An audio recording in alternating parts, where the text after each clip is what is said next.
শেখ হাসিনার ফ্যাসিজমকে কেউ নড়াইতেই পারে নাই, লোমও করতে পারে, টাচ করতে পারেনি। মাত্র ১.৫ মাসের মানে ৩৬ দিনের আন্দোলনে কেমনে ফ্যাসিস্ট পালিয়ে চলে গেল। আমাদের আমিরে জামাত নারীদেরকে আরো উৎসাহ দেওয়ার জন্য বলেছেন, এটাও বলেছেন উনি প্রসূতি মায়েদের জন্য, সবার জন্য না।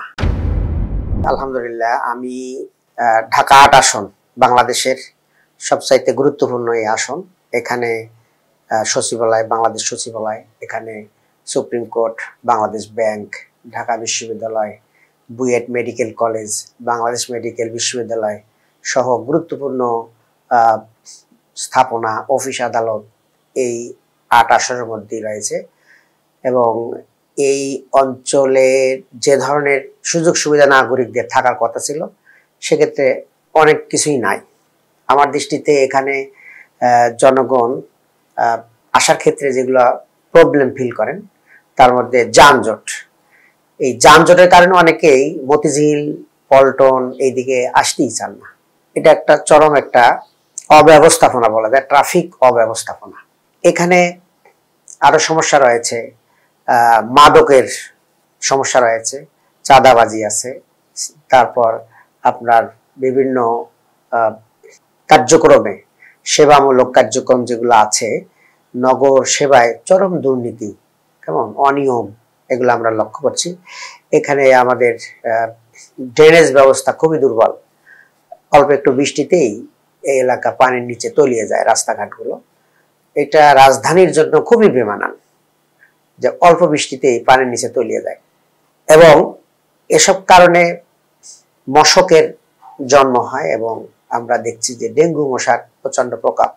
একটা রাজধানী, এখানকার প্রত্যেকটা ওয়ার্ডে যে ধরনের স্বাস্থ্যসেবা থাকার কথা ছিল, সেই ধরনের স্বাস্থ্যসেবা নেই, অর্থাৎ নগর স্বাস্থ্য কেন্দ্র বলে কিছুই নেই। অথচ এখানে খুবই সময়ের দাবি যে স্বাস্থ্যসেবা, অর্থাৎ শিশুদের, নারীদের, বয়স্কদের জন্য নগর স্বাস্থ্য কেন্দ্র থাকা উচিত। এখানে যুবকদের জন্য কর্মসংস্থানের চরম অভাব রয়েছে। এরপরে এখানে বাংলাদেশ ব্যাংক এবং বিভিন্ন ব্যাংকের হেড অফিসগুলো এই মতিঝিল কেন্দ্রিক, অথচ এখানে ব্যবসায়ীদের খুব বেশি সুবিধা এখানে পাচ্ছে না।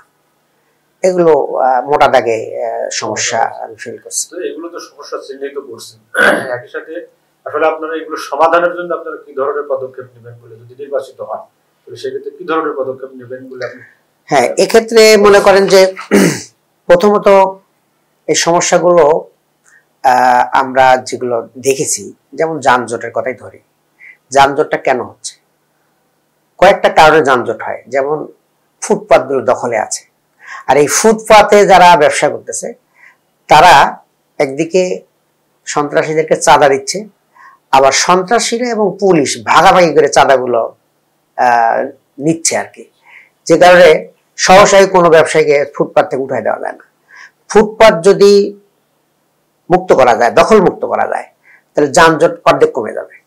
দ্বিতীয়ত হলো আমাদের প্রযুক্তিগত অনেক সমস্যা রয়েছে। এখনো হাত তুলে সিগন্যাল বাতি আমরা দেখছি আর কি, অর্থাৎ আপনার ইলেকট্রিক যে বাতিগুলো আছে এগুলোর কোনো কার্যকরতা নেই। আমরা চাই যে বড় বড় শহরগুলোতে যেভাবে নিয়ন্ত্রণ হয়, অর্থাৎ এআই ভিত্তিক সিগন্যাল যদি চালু করা যায়, তাহলে অনেক দূর থেকে ফলো করে, নিয়ন্ত্রণ করে ট্রাফিক জ্যামটাকে কমায় নিয়ে আসা যাবে। এরপরে আমাদের এখানে শিক্ষার সংকট রয়েছে।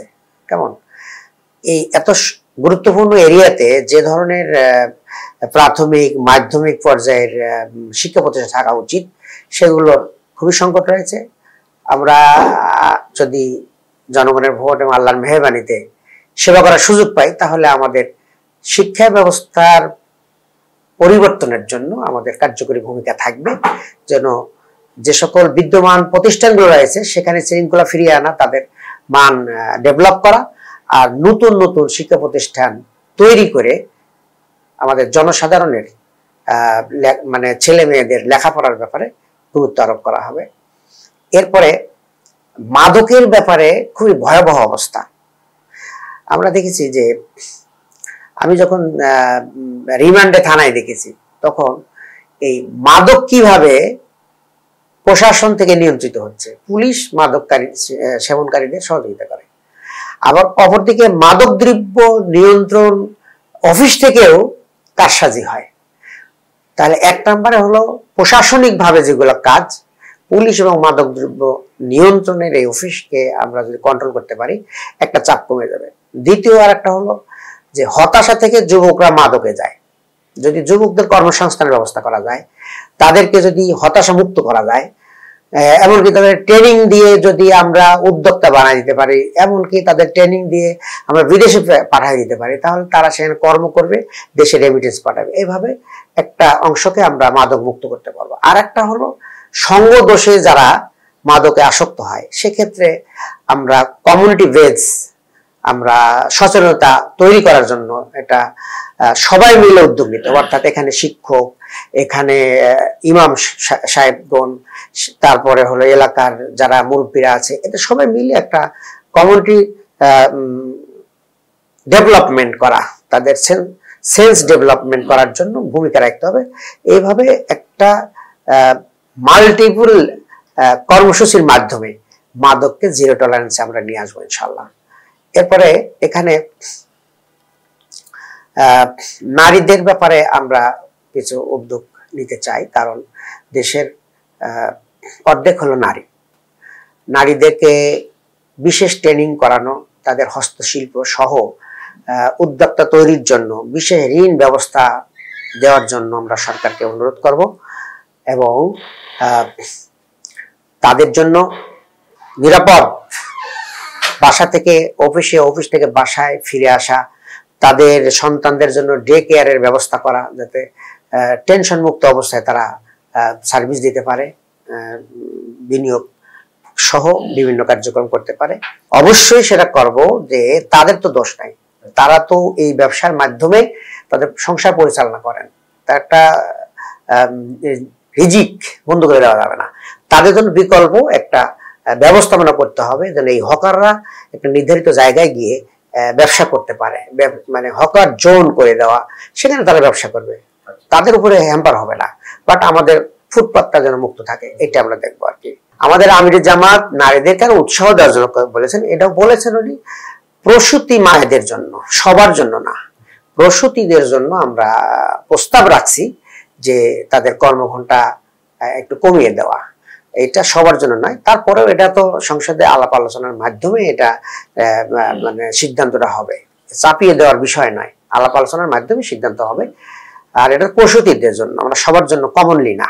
আলহামদুলিল্লাহ, আমি নির্বাচনের প্রচারণা মানুষের দ্বারে দ্বারে যাচ্ছি, বিভিন্ন কমিউনিটি বেসড আমরা যাচ্ছি, শিক্ষিত, মধ্যবিত্ত, পেশাজীবী, তারপর কর্মজীবী, সব জায়গায় আমরা যাচ্ছি। আলহামদুলিল্লাহ সব জায়গায় ব্যাপক সাড়া পাওয়া যাচ্ছে, সব লেভেল থেকেই সাড়া পাওয়া যাচ্ছে।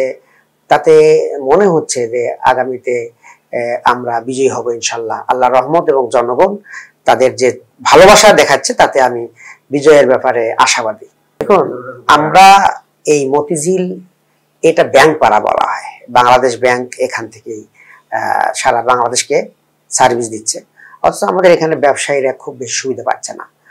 আমরা চাইবো যে আমাদের হাইটেক পার্কটা গাজীপুরে অবস্থিত, অন্তত পক্ষে সেখান থেকে কিছু অংশ মতিঝিলে যদি আমরা সার্ভিস দিতে পারি, তাহলে এখান থেকে আমরা উদ্যোক্তা তৈরি, তারপরে বিভিন্ন ফান্ড দিয়ে সাপোর্ট দেওয়া, ক্ষুদ্র উদ্যোক্তাদেরকে ফান্ড ম্যানেজ করে দেওয়া, নারীদের বিশেষ ঋণ সুবিধা দেওয়া, এই কাজগুলো আমরা এর মাধ্যমে করব। ব্যবসায়ীদেরকে আরো মানে ব্যবসায়ী বান্ধব হিসেবে করার জন্য আমরা সরকারকে বলবো, এবং তাদের দাবি আদায় করার জন্য আমরা ভূমিকা রাখবো ইনশাল্লাহ। দেখেন, এটা কিন্তু আমাদের বাংলাদেশের জন্য একটা খুবই ভালো একটা মানে অপরচুনিটি আছে। সেটা হলো আমাদের দেশে মানব সম্পদের অভাব নাই। কেমন 18 কোটি মানুষ, 36 কোটি হাত, আমাদের প্রাকৃতিক সম্পদও প্রচুর আছে, শুধুমাত্র অব্যবস্থাপনার দুর্নীতির কারণে আমরা বসে গেছি।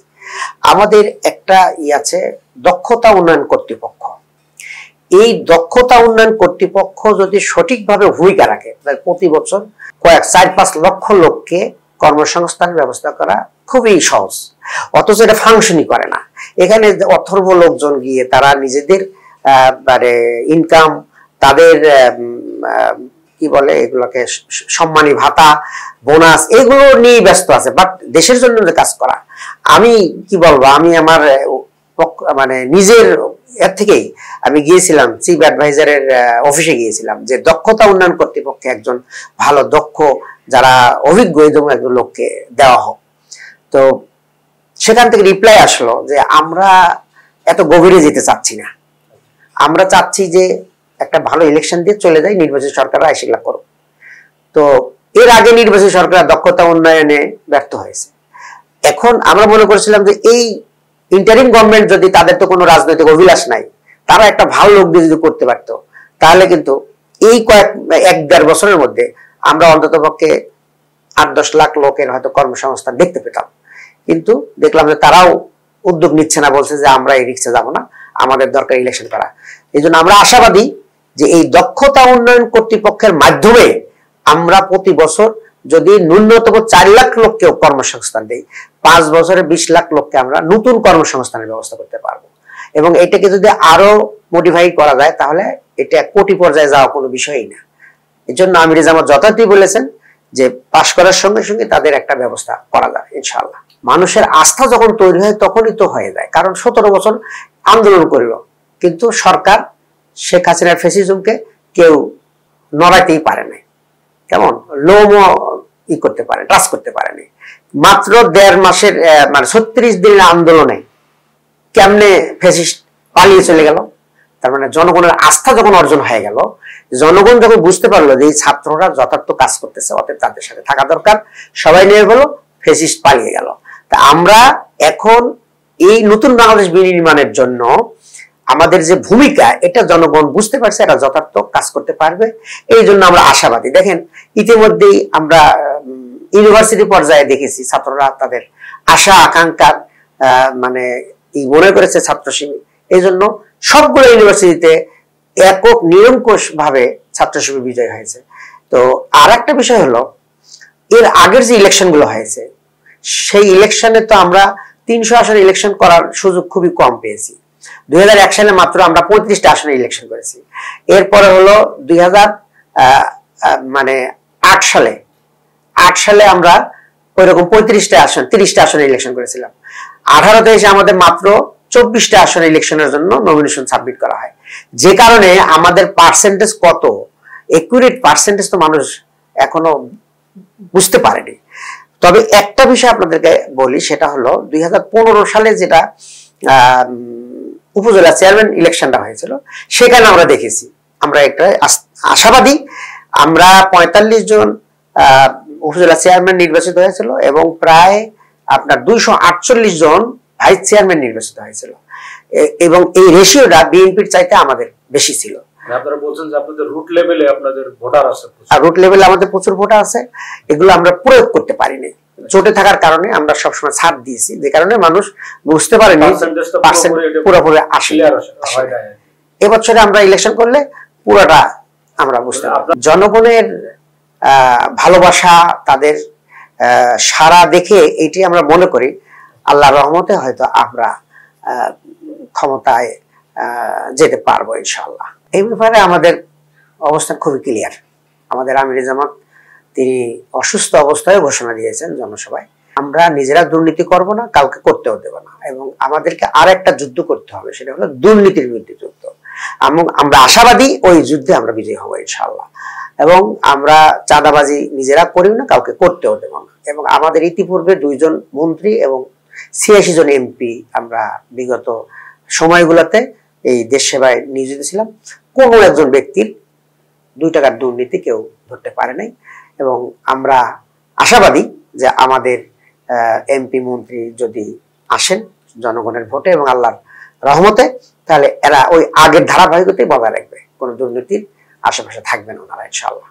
গণভোটের ব্যাপারে বিএনপি সহ কিছু দল বলছিল যে গণভোট লাগবে না এবং জুলাই সনদের ভিত্তি লাগবে না, আইনি ভিত্তি লাগবে না, আমরা জেন্টলম্যান এগ্রিমেন্ট করলেই তো হয়ে যাচ্ছে, কারণ আগামী সংসদে গিয়ে আমরা এগুলো সব ঠিকঠাক করবো।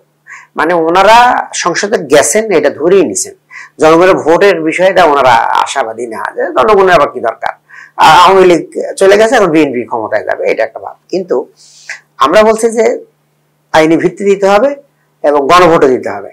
পরবর্তীতে আলাপ আলোচনার এক পর্যায়ে সবাই একমত হয়েছে যে গণভোট লাগবে এবং বিএনপিও একমত হয়েছে গণভোট লাগবে। তাহলে যেখানে গণভোটটা লাগবে সেইটা কেন আগে হবে না? এই গণভোটের মাধ্যমে তো জুলাই সনদে আইনি ভিত্তিটা হবে এবং সেই ভিত্তি ধরেই তো নির্বাচনটা হবে। তাহলে ভিত্তি হলো না, নির্বাচন হয় কেমন করে? একসাথে মানে সন্তানও জন্মগ্রহণ করবে, সেই সন্তান এমএসসিও পাস করবে, এটা হয়? সন্তান তার ফেস টু ফেস তার অগ্রগতি হবে, তারপরে সে প্রাইমারি, সেকেন্ডারি, এরপর হায়ার, এরপরে এমএসসি ইউনিভার্সিটিতে যাবে। তো আমাদের ভিত্তি হলো না, এর আগে একই সাথে ইলেকশন এবং জাতীয় ইলেকশন, গণভোট, এটা অবাস্তব একটা বিষয়। এই কারণেই আমরা বলেছি যে একটা পুনর্বিবেচনা হওয়া উচিত এবং গণভোটটা আগে হওয়া দরকার। কারণ গণভোট করতে সময় বেশি লাগে না। এর আগে যেগুলো হয়েছে 21 দিন, 19 দিন, 28 দিন, 29 দিনের ব্যবধানে গণভোটগুলো হয়েছে। এজন্য যথার্থ এখন সময় আমাদের হাতে আছে। ভোটারদের কাছে আমার প্রত্যাশা হলো যে এই ভোট একটা আমানত। এই ভোটের এই আমানতের মাধ্যমে আগামী 5 বছর দেশ কিভাবে চলবে সেটা নির্ধারণ হবে। অর্থাৎ যদি ন্যায়, নীতি, ইনসাফ ভিত্তিক কোনো ব্যক্তি, সৎ ব্যক্তির উপরে ভোটটা জনগণ দেয়, তাহলে সেই ধরনের ফলাফল তারা পাবে। আর যদি সেগুলো না দেখে চটকদার কথা শুনে মানুষ বিভ্রান্ত হয়ে ভোট দেয়, তাহলে কোনো চাঁদাবাজকে ভোট দিলে তার তো চাঁদাবাদই পাবে। এই জন্য আমার ভোটারদের কাছে দাবি হলো যে ভোটাররা যেন তাদের এই আমানতকে যথাযথ জায়গায় রাখে, ন্যায় এবং ইনসাফ, চাঁদাবাজদের বিরুদ্ধে যেন তারা ভোটটা প্রয়োগ করে, দেশ গঠনের জন্য যারা কাজ করবে সেরকম লোক দেখে, যোগ্য লোককে যেন তারা ভোট দেয়। এবং আমি আশাবাদী জনগণ হয়তো আমাদের এই আহ্বান শুনবে এবং যারা ন্যায়, নীতি, দুর্নীতি বন্ধ করতে চায় এবং চাঁদাবাজি বন্ধ করতে চায়, এই জাতীয় লোকজনকেই ভোট দিবে। এটাই আমার আশা আর কি।